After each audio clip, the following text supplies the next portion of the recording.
Hello, class. This is James Carty, your Comms 105 professor. Simply wanted to make you aware this is a makeup live chat from Unit 4. As you know, there was a technical glitch that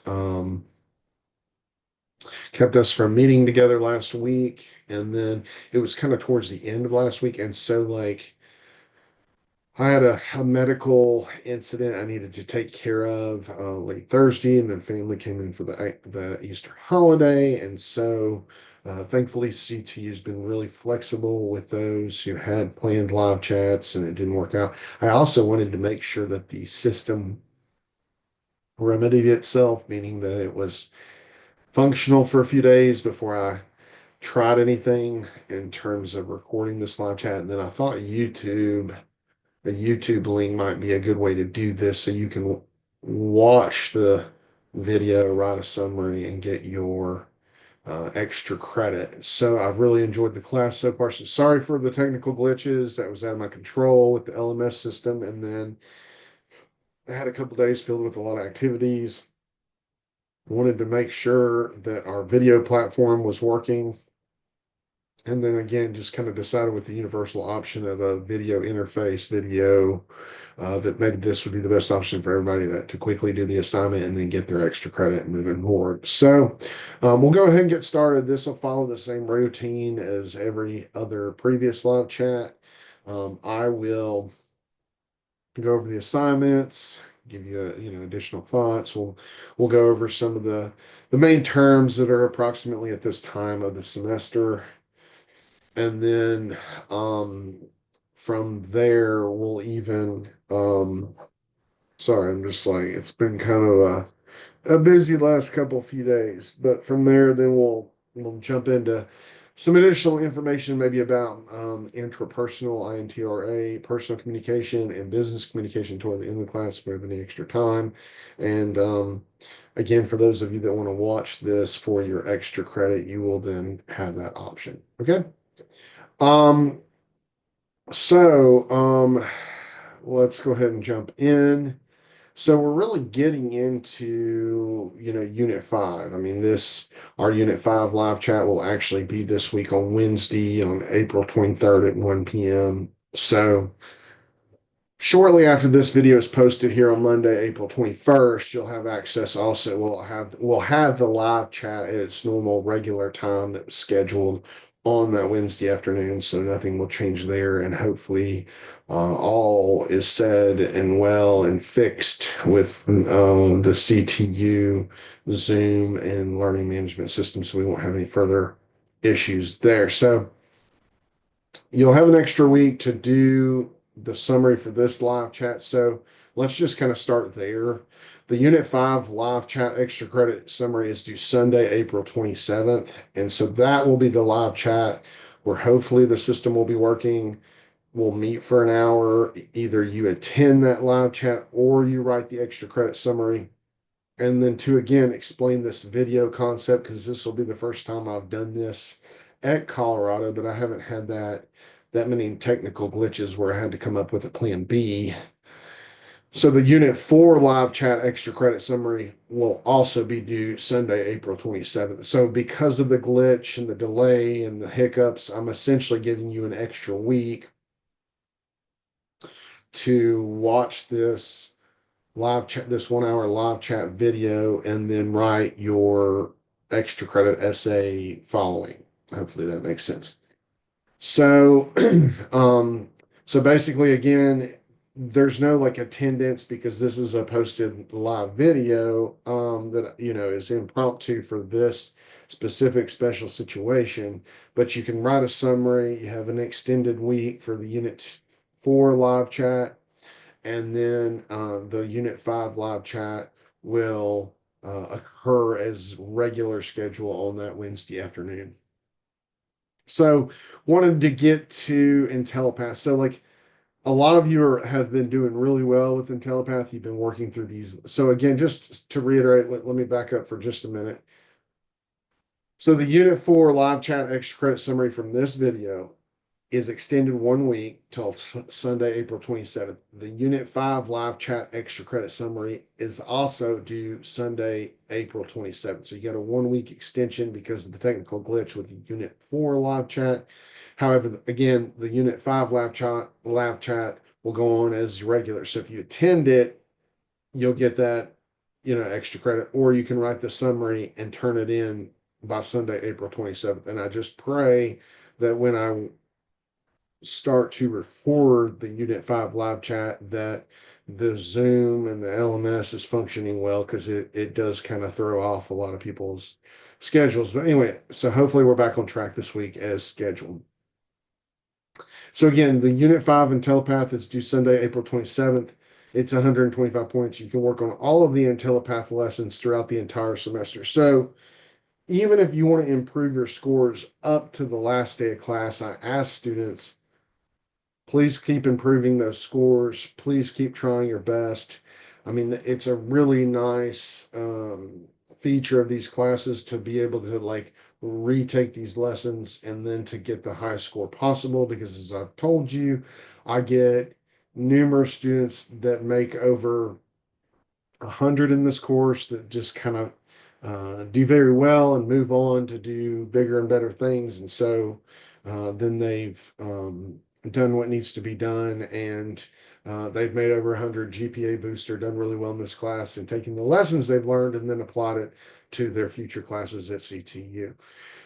Just to get more specific about the the Unit 5 discussion board. So we're approaching the end of our class, right? This is really the last full week of the course approaching, and the Unit 5 discussion board is really like a synopsis of all of the uh, discussion boards put together. So it's kind of a capstone in a way to conclude the class and then summarize it in your own words. So again, writing upwards of 250 words with your thoughts, ideas, and comments with this essay. Be substantial and clear and use many examples to reinforce your ideas. But here are some of the questions you'll answer. What were the most compelling topics that you learned in this course? How did participating in discussions help your understanding of the subject matter? Is anything still unclear that could be clarified? What approaches could have yielded additional valuable information? Responses to other students. So you respond to at least two other students with your 100-word replies.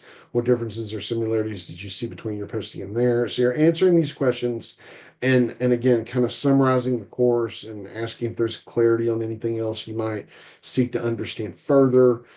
The rubric's the same backdrop, same breakdown as the previous rubric. So did the initial post demonstrate an understanding of the learning material content? Did you apply course knowledge? Were there two discussion board entries or responses to other students? Was it organized well? Was it edited? And so if students are still missing points, it's because they don't meet the minimum length on the discussion board, they don't include two replies, or they don't edit their work, or they just write a few sentences and they really didn't try with as much effort as these assignments necessitate. And that's another thing, is it's like you're supposed to write 200 words, which is not really that long anyway. So don't just write two or three like 10-word sentences and then post that and then expect to get a good score. Like, if you're enrolled in this class, I'd really like to see you put forth effort to do well in this class. And so hopefully that makes sense and that you have that same thought process as well. So the Unit 5 discussion board is due on Thursday, April 24th. So retroactively, I'm not really going to spend too much time on this because I've graded these assignments at this point. But it is Monday, and so last night your Unit 4 in Telepath was due, finishing all those lessons, and those have been graded and updated. So hopefully you've seen those scores. And then the Unit 4 discussion board was due on Thursday, April 17th, again last week, and then those responses would have been due on Sunday, April 19th. But all of these due dates are in the LMS. They're all listed. on the assignment list for the course. And so I'm just really kind of hoping that you have been following along, even though the live chat, but the discussion, the announcements are there, the due dates are there, the workload is clear, and I just hope that you've been keeping up to date with that. Okay, so for now, I'm going to share my screen. So we went over the assignments, and hopefully all of that is clear. Of course, if you have any questions, feel free to let me know. And so, kind of going through, I am sharing my screen now. So kind of going through this, I want you to think of conversations as like a process. And so one might even consider them to be like part of a business transaction or a transaction process. And so a lot of times there's like this opening dialogue, this business that's occurring, this reason to meet, this reason to get together. And so we have our messages that act as like the feed forward conversational loop. The business occurs, the feedback then is sent back to the original sender from the receiver, who then becomes the sender in some ways, and business concludes. So just to throw a diagram in there to maybe further illustrate this. So you see the purple box opening the conversation, message going forward, messages alluding to the topic, subject, the purpose of meeting, then eventually the conversation will close. So the five-stage model of conversation. And again, not the only way to look at this conversation, but one way to look at this conversation.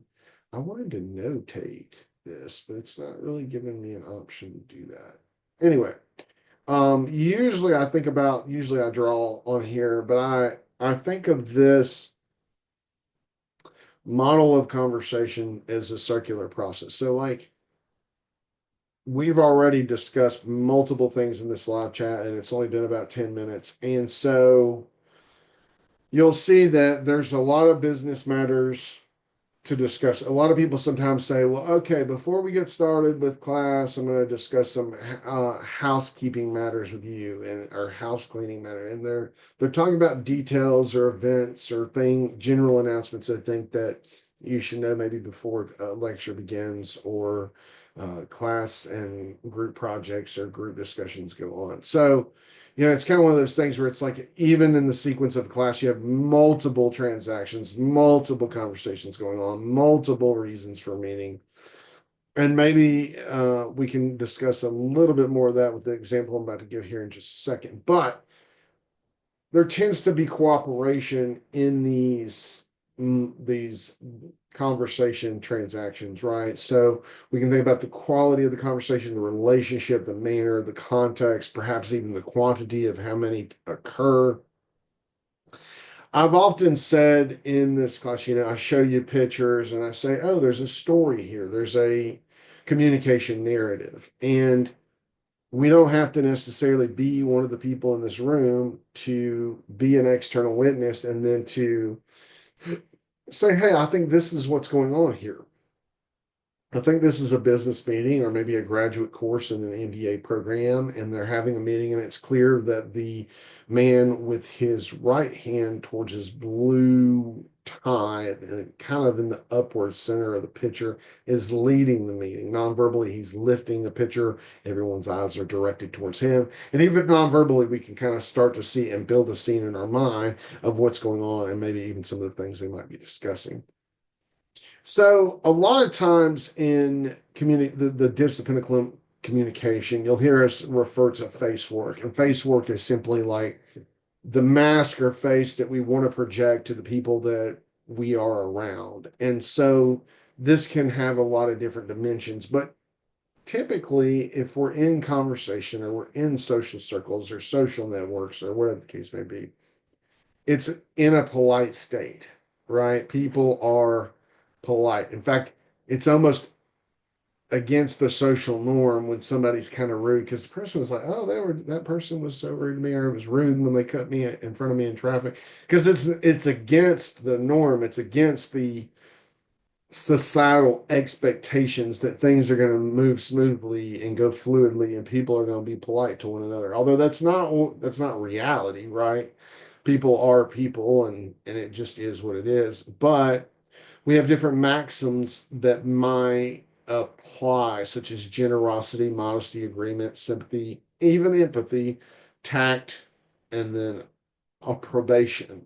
But I'll dive into some of those here as I continue through the live chat because we don't need to know all of those as in detail as it could be. But one thing to think about with conversation is to look at it as dialogical two-way, where we're demonstrating the respect for other people, but we're also avoiding negative criticism. So keep the channels of communication open, right?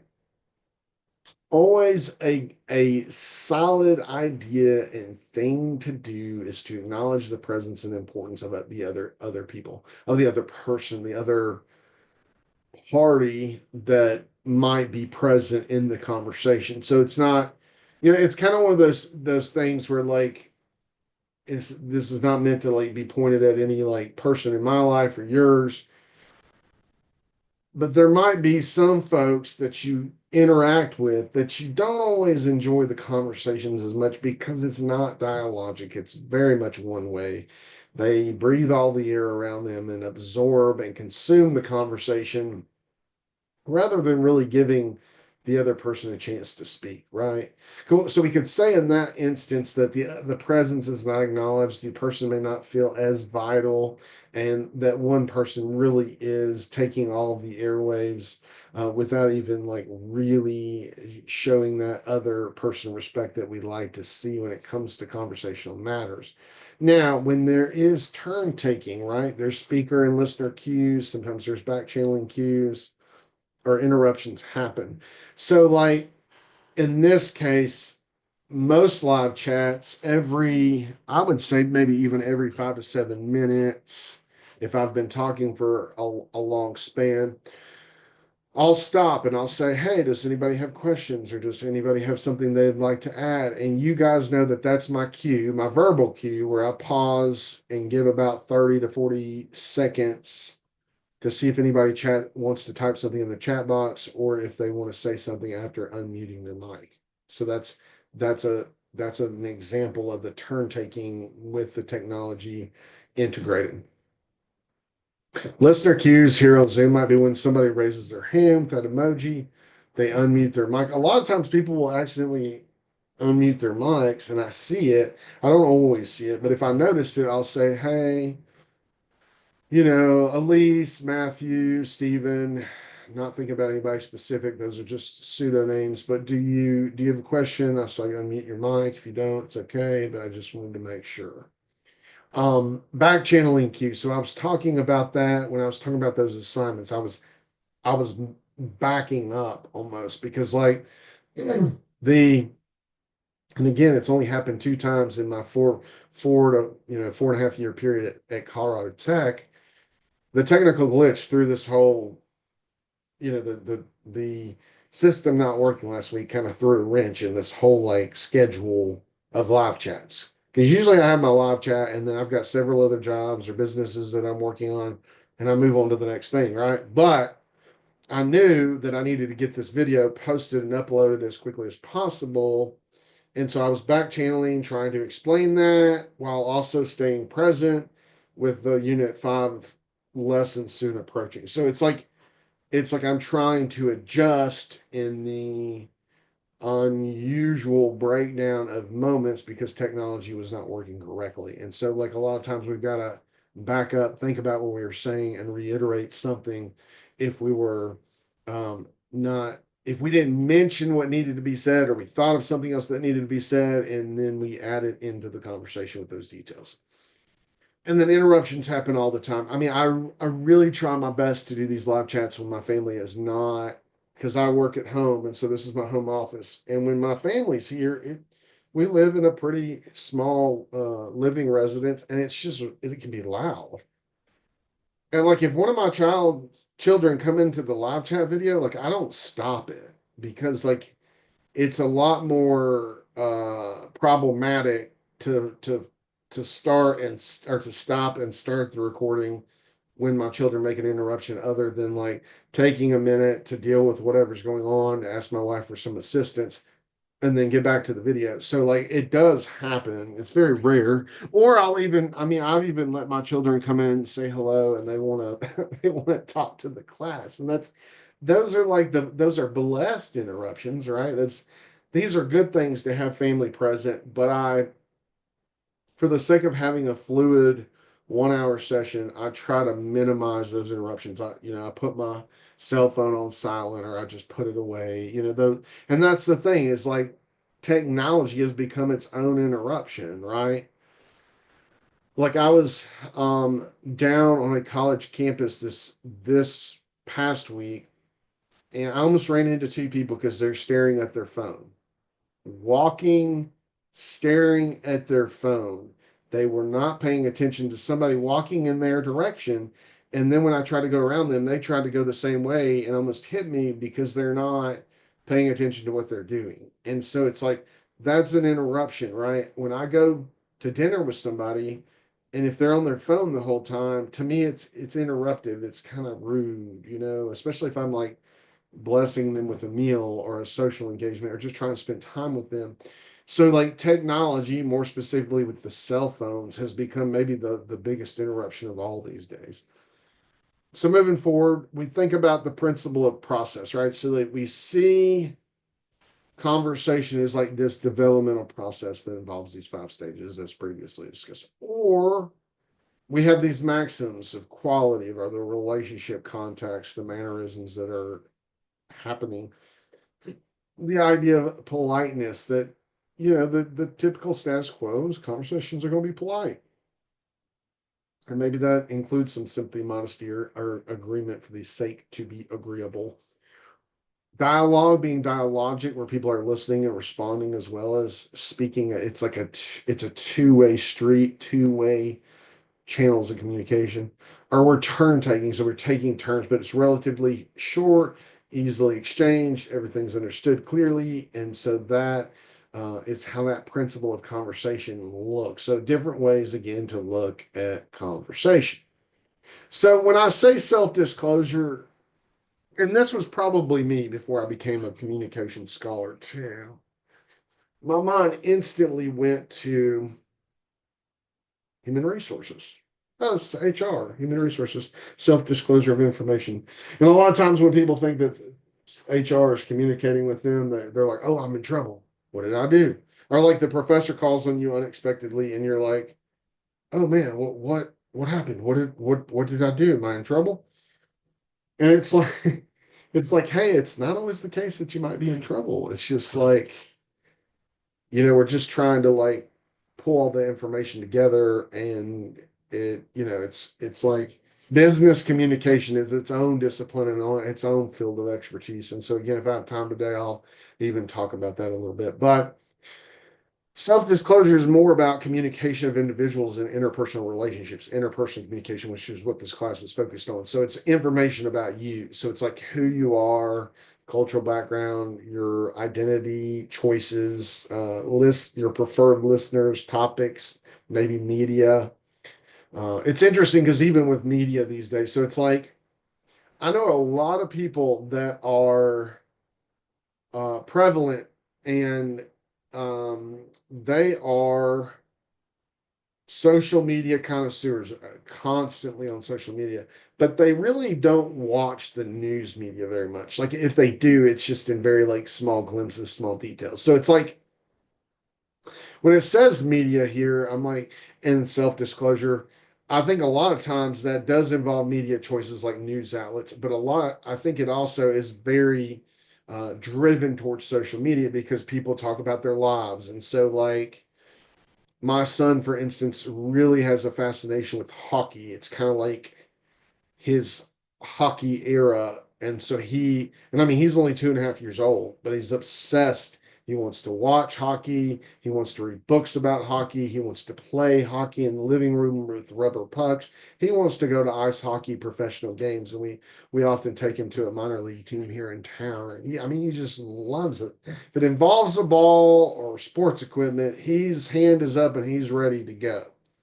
Um, so it's like one of those things where it's like even our recreational interest or maybe our children influence what we disclose. But anyway, I was getting back to the example that I put a couple clips of him up practicing his hockey swing, and people were like, wow, he really does have a good swing at two and pretty cool. But there's also rewards, and again, I don't think people think so much about this on social media when I'm like, there's rewards or dangers to that, personally, relationally, and professionally. Um, there have been things, what I do like about Colorado is it's very, aware and open-minded institution in terms of like different belief systems and people with their different research interests and just all different backgrounds. I mean, we have academics and scholars teaching here from all over the world, arguably, and then graduates from all over the world that have been very successful in life. So you're at a great school. Um, and so I think that whatever people do on their own time in their business or social media outlets, I would say that I think that there's like clarity and openness there. I wish I could say that for other businesses, because some businesses like have their employees sign a social media agreement, a disclosure agreement, can say this, can't say this, and if you say this, the consequences could be termination, right? And I don't think people cognitively always try to like uh, think about, if I post this, is there going to be repercussions? They just post things without thinking because they're on their phone and they're not, even if they're walking in a parking lot, they're not looking at the person in front of them when they should be focusing on the interpersonal and not the social media. Meaning, like in real time, in real context, I'm the person in front of you, not the computer or the phone, right? And I think all of you can kind of um, understand or comprehend what I'm saying because you've been there when you really wanted somebody's attention and they were completely distracted on their phone, tablet, or computer, right? So just some things to think about, right? When I say the Lone Ranger, I'm not gonna like reveal my identity because then it might put me in danger, but also all the danger of all the people that I love. So example there, right? Even though if we saw the Lone Ranger and it was somebody we know, the same with the Mask of Zorro, Antonio Banderas, even though it acts like they're in secret and their identity, it can't be like we can tell who it is because their entire face is not shielded. So guidelines for facilitating and responding to self-disclosure, right? To practice these ideas of active listening. We've talked about this throughout the term too, where you support and reinforce the decloser as you practice active listening. And to then maybe watch other people that are good active listeners in your life where it's like as you watch them, you emulate and want to be like them, right? So it supports and reinforces the disclosure, but also be willing to reciprocate that information. And we need to keep those disclosures confidential. It's like if you say something to someone in confidence or vice versa, especially if they openly just say, hey, please keep this between us, especially if it doesn't hurt anybody else or there's nothing like unethical about what they're saying. It just sometimes it's just easier to be quiet, right? That's self-disclosure. That's almost the nature of self-disclosure is like knowing who can be your confidants and who you can talk to without information leaving that conversation. But at the same time, it's okay to resist pressure to self-disclose if somebody's asking some personal information that's none of their business, right? And you can be assertive in that refusal. And a delayed decision is a good decision, right? There are here. I'm gonna put on my fan. It's hot here, and the door is still closed in case my family comes home. So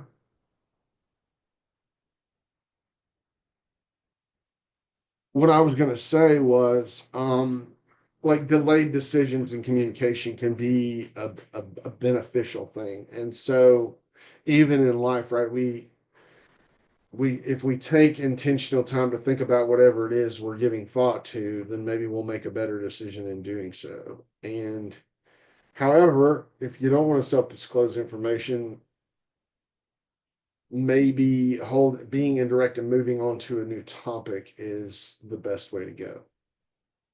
So making small talk.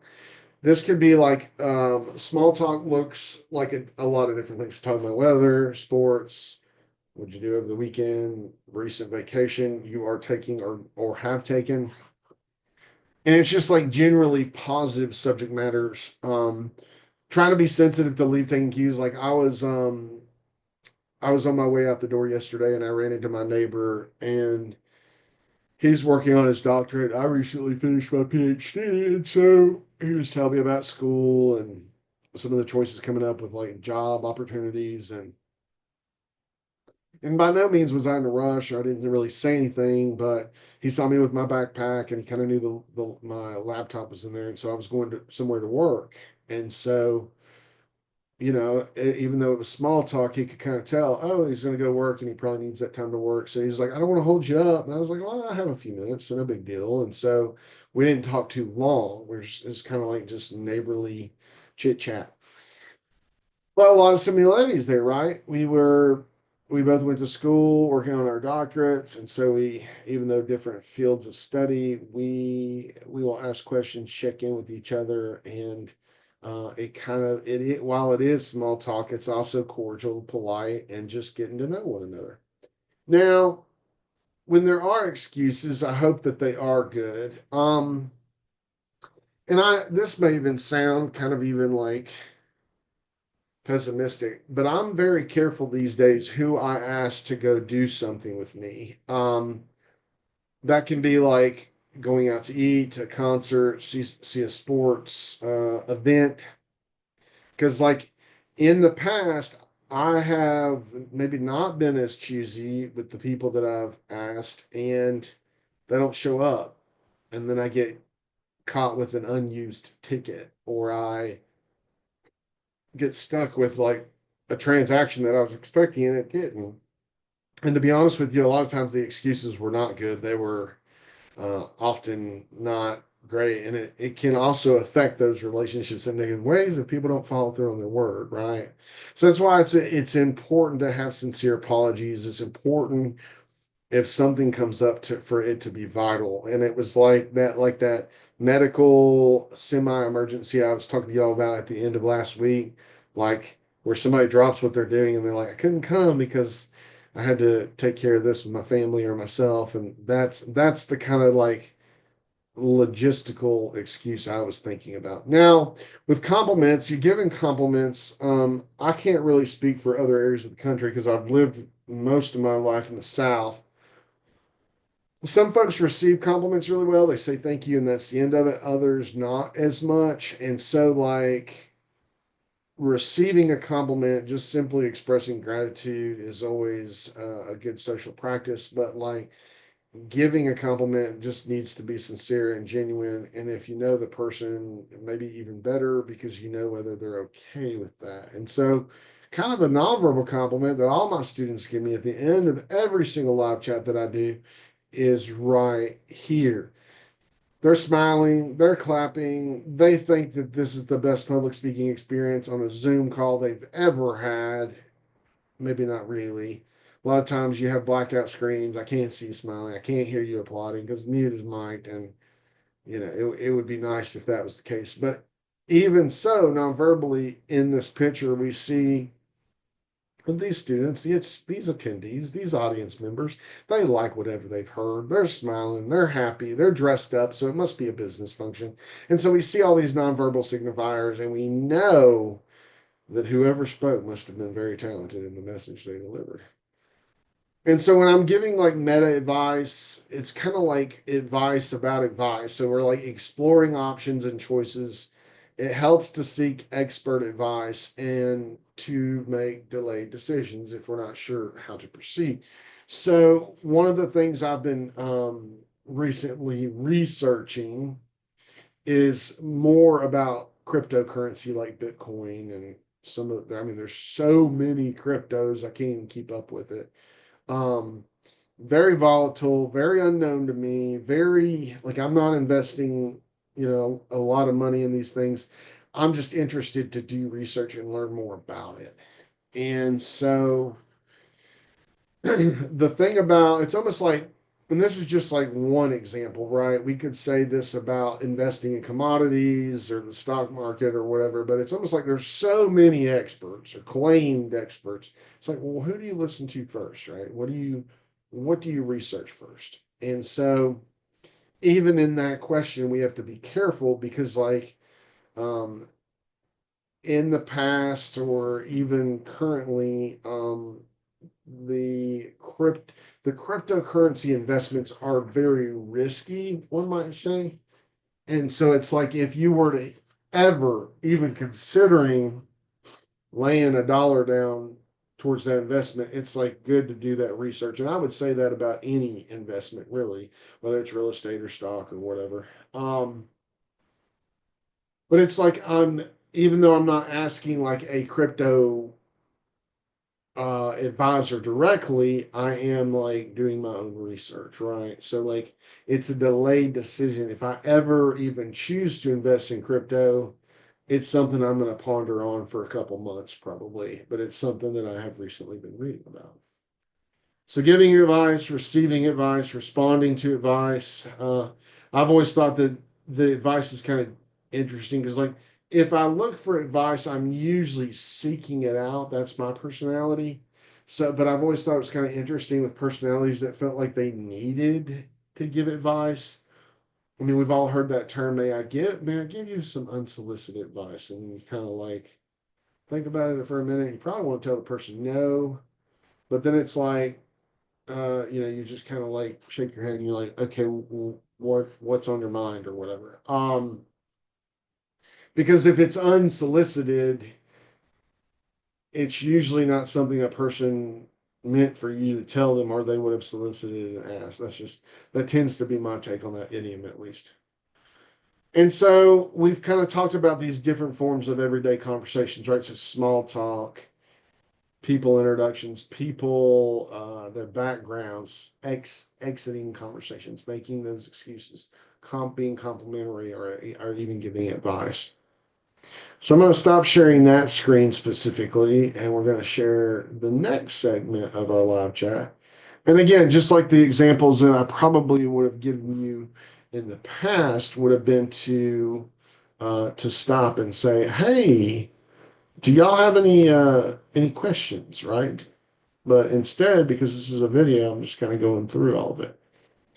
So the general idea behind communication, right, would be um would be that, sorry, I was looking at some of my notes because I still take notes and refer to them at times, even when I'm doing these live chats, even though I've been doing this a long time. So you've heard me say, hey, communication is the sending and receiving of messages that occurs between one or many people. That's interpersonal communication, right? But interpersonal communication, the title of this class, involves two or more people. And so I want to give you some thoughts on like communication and then mass communications and then kind of distinguishing all the differences here. So intrapersonal communication, which I'm going to dive into exploring and defining here more, is just within yourself. So it's really like when you talk to yourself. Where interpersonal communication, as you can see here, involves two or more people.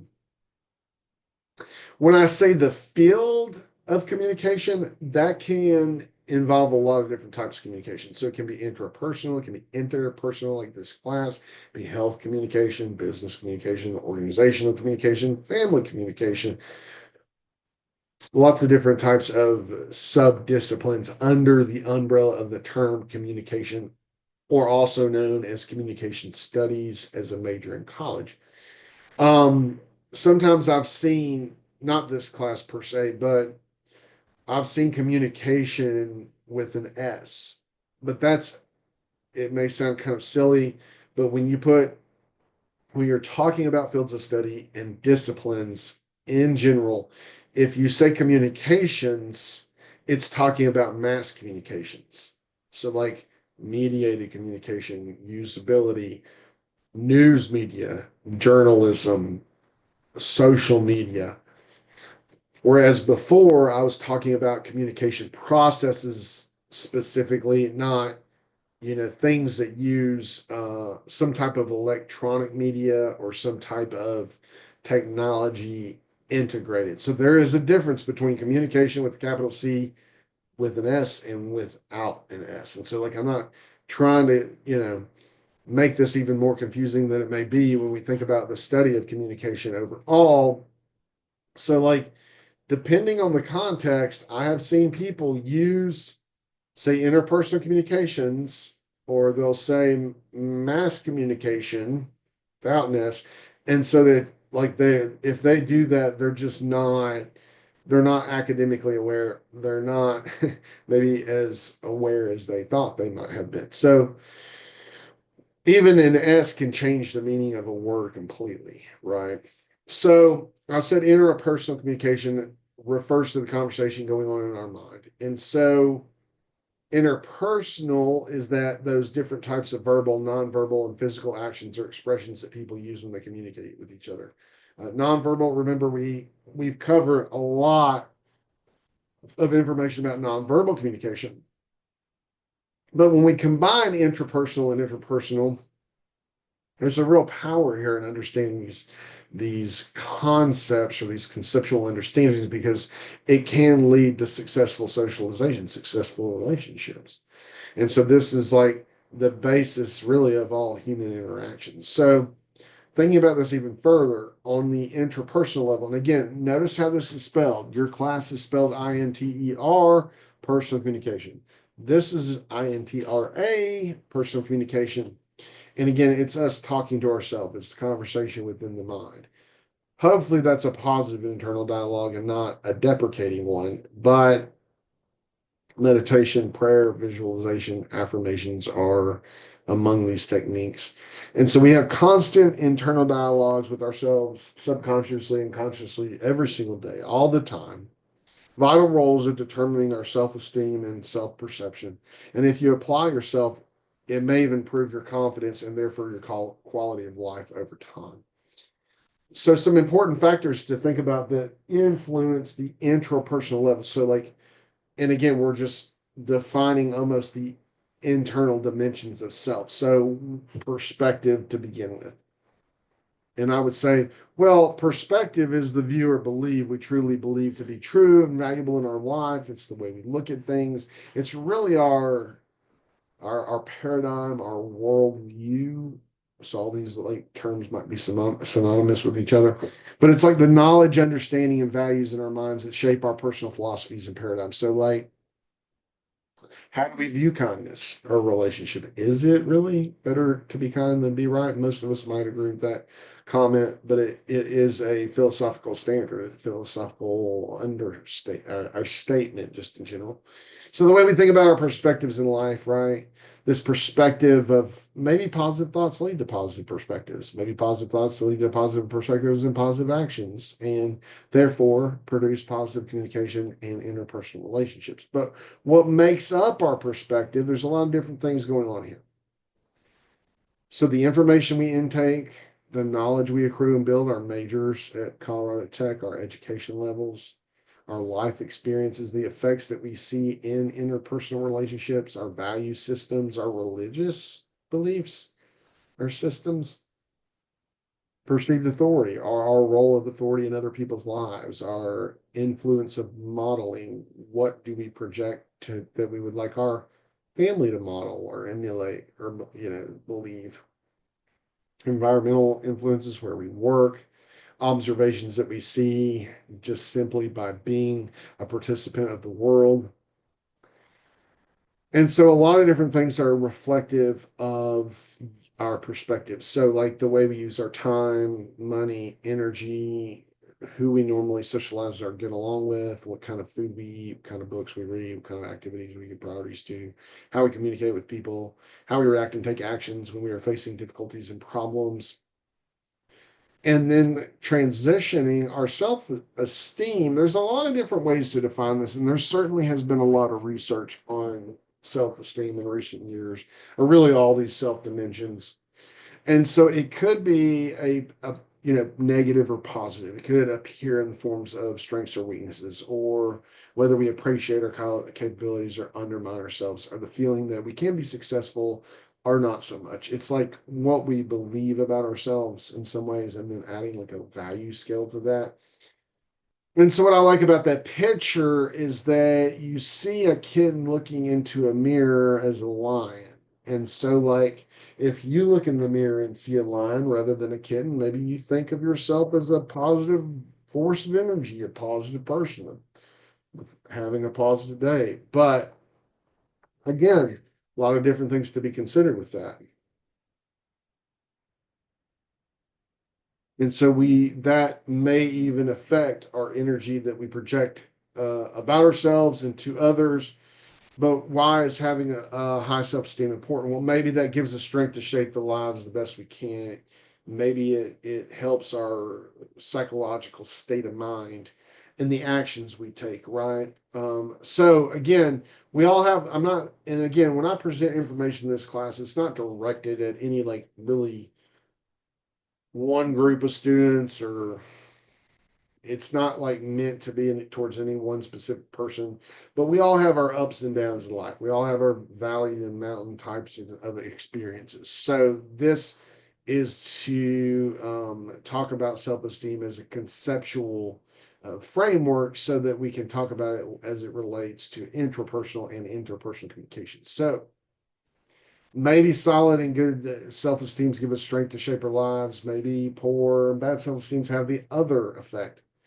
But what do we identify as, right? Am I a good human being? What are my values? I'm a responsible person, son, parent, employee, loving husband, wife, parent, useful member of society, responsible, dedicated staff manager who's well organized. Ways to maybe think about building our self-esteem would be to like think of a capability, have a role, achievement, have a workplace, something productive, giving to society in productive ways. And that may look different, a little bit different for everybody. But because of these positive mindsets, hopefully projecting positive actions, and then this brings goodness because of those actions. And so a high self confidence might help us to take actions based on perspectives and values that we hold. It may also give us strengths to achieve our goals in society. And so, just some tenets of self confidence might be to know we are somebody, that we're not too superior compared to others, that we give opinions diplomatically, maybe try some high risk work that gives a lot of challenges but has high risk rewards at the end of the day. Seeking support from positive people. Our support systems are really important, like who we choose to call as friends and family, but not prolonged exposure to negative elements. Maybe doing some welfare work, some community building, some volunteering, uh, not to feel ashamed or scared or those sort of things, but finding creative ways to solve problems and creative ways to express ourselves, right? If if we're struggling with some of these things, but the good thing about change is it's our responsibility, right? We are the self drivers of change if there's change that needs to be made. So getting back to like the theme of this class and how intrapersonal INTRA personal communication might actually integrate or relate to interpersonal communication. So again, just breaking down the definition. Remember, communication is the process of delivering a message of meaning through verbal or nonverbal means, right? And so sometimes the quality of our interpersonal communication can determine the quality of our work, quality of our life, quality of relationships, what we think about ourselves, what we think about other people. But these skills can be learned, they can be improved upon.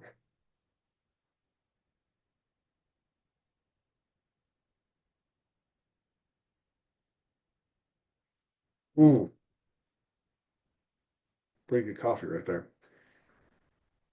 And so that's what I really like about this class is that students come in. Maybe sometimes they have, I don't know, maybe sometimes students have preconceived notions of what this class is about and how it's going to go. But a lot of times, when students take this class seriously and they practice self reflection activities, meaning exercises that make them think about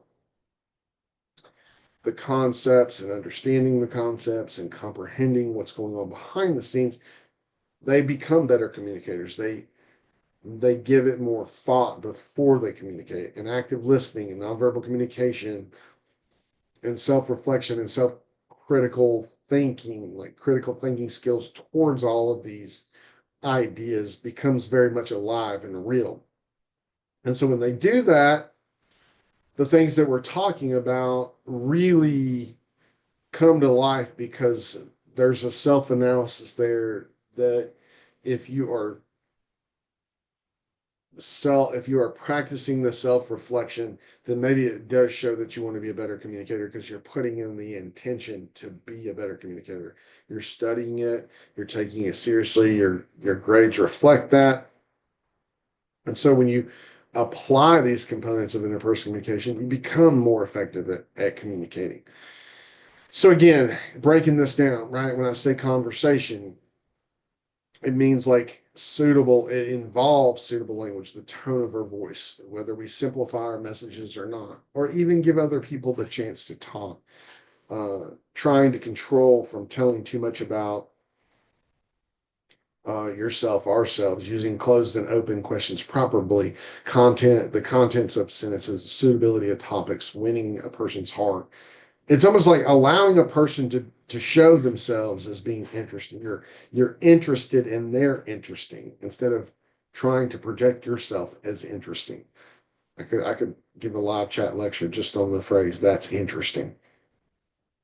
But being yourself is important to show respect, right? Giving opinions diplomatically and with respect. So let me look at the eyes and give attention. Not too close, not too long, but showing interest and showing that another person's important. This is the active listening component that we've reviewed in several live chats.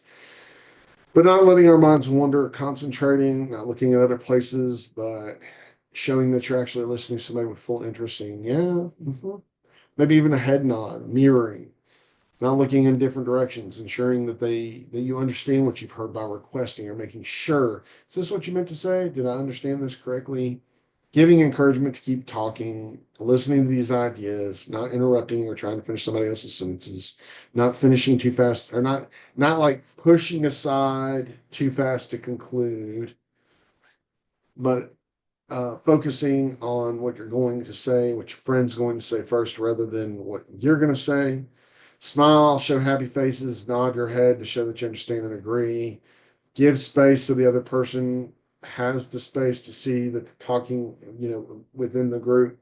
And mirroring was what I was saying, with like that same body posture that showed that you're standing with one leg up, doing the same. If they're holding a cup, doing the same, called mirroring, creating a more friendly and relaxed atmosphere between you and the other person, yawning, scratching your head,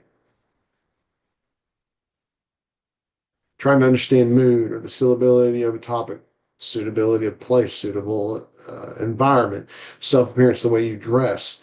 And so, like, people want to be respected, appreciated. They want to feel important. They want to play some role. They want to be in important relationships, right? Like, I've taught this class at another institution, and they actually call it relational communication, because that's what we're studying, is relationships and communication. Interpersonal communication is like the more formal title, but the same, synonymous. The titles are synonymous with one another. But people tend to not want to be belittled, neglected, underestimated, or mistreated, right? Or ridiculed. Now, so we went from talking about daily conversations, the structures of those conversations, to intrapersonal communication, INTRA, personal communication, and then how that relates to interpersonal communication, which is what we're studying in this class. And then I'm going to begin to talk a little bit about business communication, networking and business communication. This is from the Center of Career Services at George Washington. And so I have a lot of respect for that entity, and wanted to just kind of talk about networking. A lot of times, students, they the idea is to think about what's the end goal in mind, right? And so, like the very first live chat, I asked you, what are you in school to do? Why are you here? What are you passionate about? What will why what do you hope to be successful with in the future by choosing your major? I ask all these questions in the very first live chat, trying to get to know you.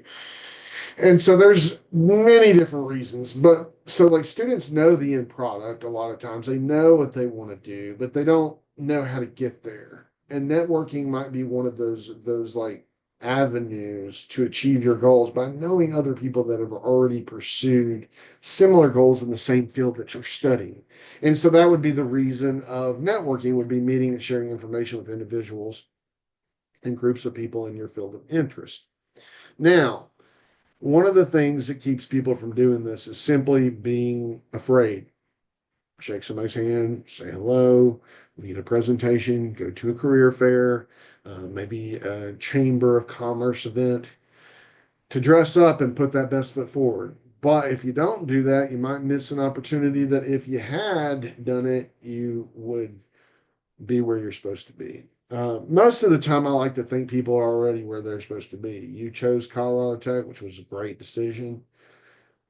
You're taking these classes, you're moving forward in a specific direction for specific reasons, and hopefully all that is well said and done. So don't let fear get the best of you. My wife is an introvert and very much has trouble like I wouldn't say she has trouble building relationships by any means, but it's like that first step's a little nerve wracking. Got a new friend, should I ask him to do something? When should I ask him to do something?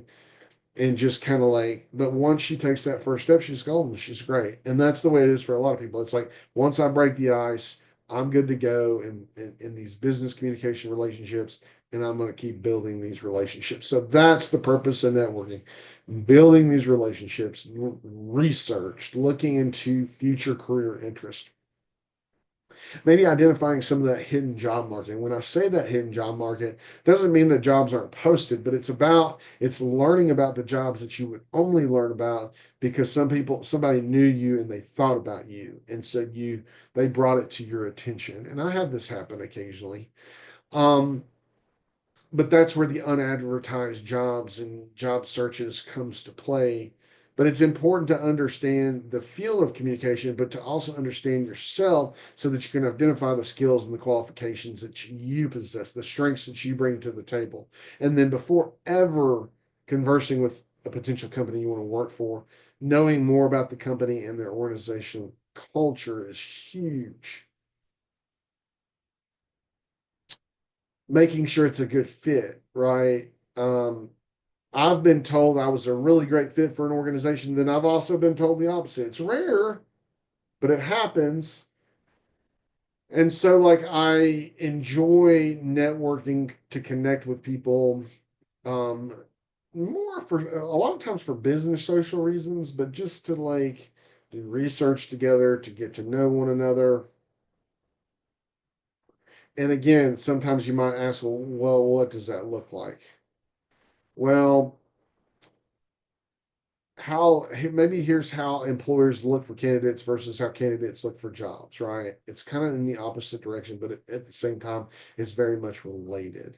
But you can think about when I say networks, you can like write a little circle with your name, put family, friends, maybe faculty or former past present employers, mentors, your church or other clubs you might be affiliated with, and then just start drawing names out.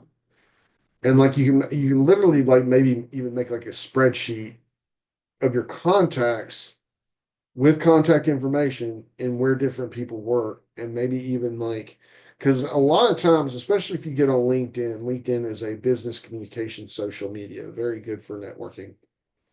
You're going to realize that like once you even may have 50 100 200 connections, that a lot of those people have connections by a third connection, so you're only two steps away from somebody in an organization you want to work for, because you'll see all the circles start to bond, that the algorithm in that social media starts connecting the dots, And you realize maybe as you apply for a job with LinkedIn, hey, Mark Smith, my friend from that communication class at Colorado Tech, who still knows me, has a friend or a family member that works at IBM or Lenovo or whatever it's called now, or you could say Delta or Chick-fil-A or whatever the case may be. And then all of a sudden you got an in because if you were active on the live chats and the other person was active on the live chats, that 2 degree separation comes a lot closer. You can contact them and say, hey, would you get in touch with this person, put in a positive word?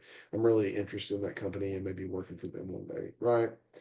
So think about part-time opportunities. Internships are not a bad thing, even for older adults.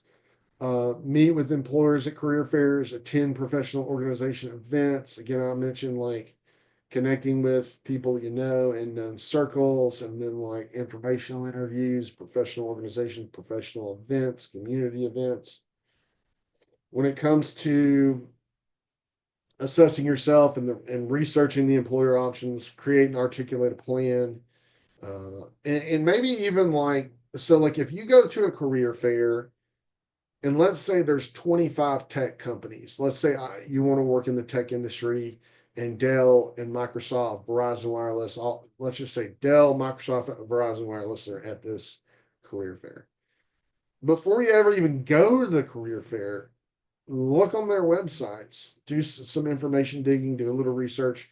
And if by chance there was a job you were interested in, even if you don't think you're going to necessarily get it, you could apply.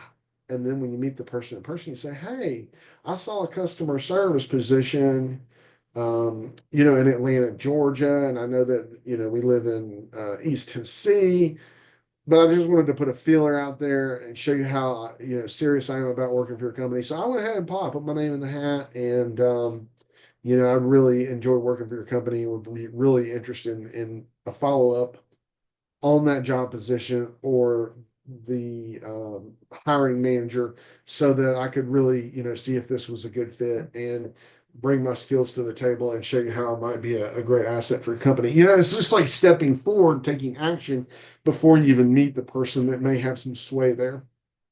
Because that's why those recruiters are at those career fairs. They're there to hire and recruit people, to find talent to fill positions in a hiring organization. They don't just travel for fun to these events, to different college campuses or community gatherings. And like, I've seen multiple companies in the little city that I live in have career fairs. I don't live far from Sevierville, Tennessee, which is near where Dollywood is. And Dolly Parton owns many entertainment venues and entertainment shows and restaurants. And so, like, probably at least 2 or 3 times a year, they have a career fair nearby. Because, I mean, she employs thousands of people to do different things. Um, Clayton Homes is close to where I live, their headquarters. I'm trying to think, University of Tennessee. And so I've seen all of these companies have career fairs or informational meetings about career opportunities. And it's just a matter of like putting fillers out there and looking for it. Because I'm in higher education, my fillers and my interests are usually going to academic conferences, working for some of the online schools, doing research with other people that have common interests. And so like it looks a little different with how I network versus what somebody in a private sector or nonprofit sector job might network for. But those opportunities are out there, especially with LinkedIn and some of the other like online tools that you have. So I would always encourage students to take advantage of those things, because you never know what doors may open. So again, I know this is not our traditional avenue of live chats. So I thank you for your patience with the glitches of last week. And it's why I've tried to be flexible with extending the 1 week deadline for this summary. But as we reach the end of the course, the end of the term, please just continue to let me know if you have any questions about anything, and I will be glad to answer those as best I can, as quickly as I can. And so thank you for watching this video, and I look forward to the rest of the term together.